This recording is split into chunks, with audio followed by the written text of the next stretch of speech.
जरूरी है। यह है MNS न्यूज नेटवर्क और आप देख रहे हैं MNS न्यूज टीवी। मैं हूं आपके साथ सोनल। तो आइए देखते हैं आज कुछ खास खबर।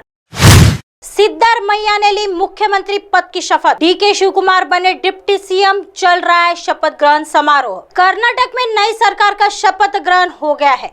कर्नाटक के गवर्नर थावरचंद गहलोत ने सिद्धारमैया को दूसरी बार कर्नाटक के नए मुख्यमंत्री के तौर पर शपथ दिलाई। DK शिवकुमार कर्नाटक के उप मुख्यमंत्री हैं। उन्होंने भी मंत्री पद की शपथ ली। अभी कई और नेता भी मंत्री पद की शपथ ले रहे हैं। CM और डिप्टी CM के अलावा 8 लोगों को मंत्री बनाया जाएगा। 8 नेता भी ले रहे हैं मंत्री पद की शपथ। आज जो 8 वरिष्ठ नेता मंत्री पद की शपथ ले रहे हैं उनमें प्रदेश कांग्रेस कमेटी के पूर्व अध्यक्ष जी परमेश्वर, लिंगायत नेता MB पाटिल और पार्टी के राष्ट्रीय अध्यक्ष मल्लिकार्जुन खड़गे के बेटे रियांक खड़गे शामिल है। परमेश्वर और प्रियांक दलित समुदाय से आते हैं। साथ ही वरिष्ठ नेता के H मुनियप्पा, KJ जॉर्ज, सतीश जाकीहोली, रामालिंगा रेड्डी और BZ जमीर अहमद खान भी मंत्री पद की शपथ ले रहे हैं।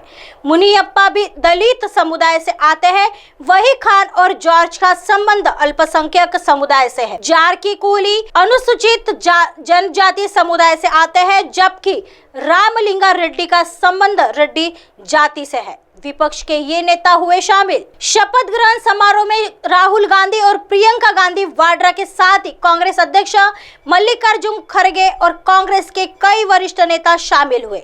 समारोह में बिहार के मुख्यमंत्री नीतीश कुमार, NCP के मुखिया शरद पवार, छत्तीसगढ़ के मुख्यमंत्री भूपेश बघेल, हिमाचल प्रदेश के मुख्यमंत्री सुखविंदर सिंह, सुक्खू नेशनल कॉन्फ्रेंस के अध्यक्ष फारूक अब्दुल्ला, बिहार के डिप्टी CM तेजस्वी यादव भी बेंगलुरु में नवनिर्वाचित कर्नाटक सरकार के साथ ग्रहण समारोह में शामिल हुए। MNS न्यूज के हवाले से खबर है कि शपथ ग्रहण समारोह के बाद आज शाम को सिद्धारमैया ने कैबिनेट की बैठक बुलाई है। साथ ही आज सिद्धारमैया और DK शिवकुमार दिल्ली आएंगे। सिद्धारमैया को माना जाता है जननेता। सिद्धारमैया 2013 से 2018 तक 5 सालों के लिए कर्नाटक के मुख्यमंत्री बन रहे हैं। वह मैसूर जिले के सिद्धारमनहुंडी से आते हैं। अल्पसंख्यकों, पिछड़ों और दलितों वाले अहिंदा समूह के बीच सिद्धारमैया को जननेता के तौर पर जाना जाता है। सिद्धारमैया के मुख्यमंत्री के तौर पर चुने जाने के पीछे एक बड़ी वजह रही है कि उन्हें गांधी परिवार के ज्यादा करीब माना जाता है और गांधी परिवार अपने करीबों को मौका देने के लिए जाना जाता है। इससे पहले साल 2018 में जब सिद्धारमैया कर्नाटक के मुख्यमंत्री थे तो उस समय उन्होंने कैंपेनिंग का जिम्मा उठाया था, लेकिन अब तब उनका प्रदर्शन उतना अच्छा नहीं रहा था। कांग्रेस पार्टी उस चुनाव में 122 सीटों से 80 सीटों पर सिमट गई थी और उसे JDS के साथ मिलकर सरकार बनानी पड़ी थी। आइए बढ़ते हैं अगली खबर की तरफ। बीजेपी ने जातीय गणना पर कानून क्यों नहीं बनवाया जब वो सरकार में थी? सुशील मोदी से नीतीश का सवाल। बिहार में जारी जातीय गणना पर पटना उच्च न्यायालय ने रोक लगा रखी है। सर्वोच्च न्यायालय ने भी उच्च न्यायालय के आदेश पर रोक से इनकार कर दिया। इस बीच शुक्रवार को मुख्यमंत्री नीतीश कुमार ने कहा कि जातीय गणना को लेकर कानून बनाने पर अभी बोलना उचित नहीं है। दरभंगा में पत्रकारों से बात करते हुए जातीय गणना के संबंध में पूछे गए एक प्रश्न के जवाब में मुख्यमंत्री ने कहा कि कोर्ट के फैसले के बाद हम कोई कमेंट नहीं करते हैं, ये उचित नहीं होगा।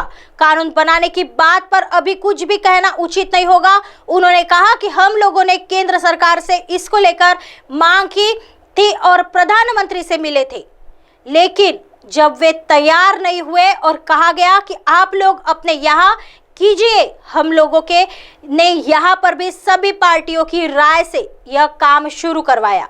जाति आधारित गणना से लोगों की आर्थिक स्थिति का भी पता चल जाएगा, चाहे वे किसी भी जाति, धर्म या समुदाय के हो, दलित, महादलित, बैकवर्ड, हिंदू, मुस्लिम कोई हो। उन्होंने कहा कि सरकार का उद्देश्य सबों की स्थिति को बेहतर करना है। भाजपा के कानून बनाने संबंधी बयान पर मुख्यमंत्री ने कहा कि जब जाति आधारित गणना की बात हुई थी उस समय भाजपा साथ में थी।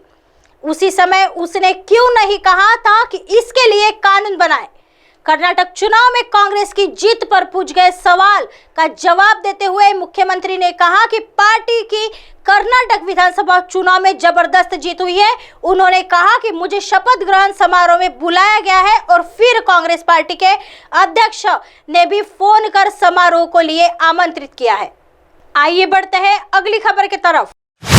31 मई तक सरकारी जमीन खाली करे या कार्रवाई का सामना करे, सीएम मान ने अतिक्रमणकारियों को दिया अल्टीमेटम। पंजाब के मुख्यमंत्री भगवंत मान ने शुक्रवार को सरकारी जमीन पर अतिक्रमण करने वालों को 31 मई तक जमीन खाली करने का या कार्रवाई का सामना करने का अल्टीमेटम दिया। मुख्यमंत्री ने यहां एक बयान में कहा कि सरकार भूमि को अवैध कब्जे में मुक्त कराने के लिए प्रतिबद्ध है। उन्होंने कहा कि प्रदेश में एक के बाद एक सरकारों के कार्यकाल में सरकारी जमीन पर रईसों ने नियमों का उल्लंघन कर अवैध रूप से कब्जा कर लिया, जो अनुचित और अवांछनीय है। मान ने कहा कि कार्यभार संभालने के पहले दिन से ही उनकी सरकार ने अवैध अतिक्रमणों के प्रति जीरो टॉलरेंस की नीति अपनाई है।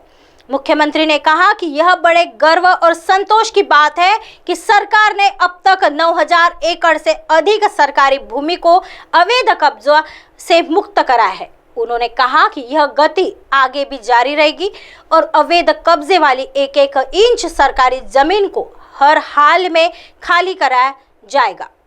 मान ने अतिक्रमणकारियों को 31 मई तक अपने कब्जे वाली जमीन को खाली करने को कहा, नहीं तो सरकार इसे खुद मुक्त करवा देगी। ऐसे ही दिन भर की तमाम बड़ी खबरों से आपको रूबरू कराएंगे। तब तक बने रहिए MNS न्यूज के साथ। नमस्कार।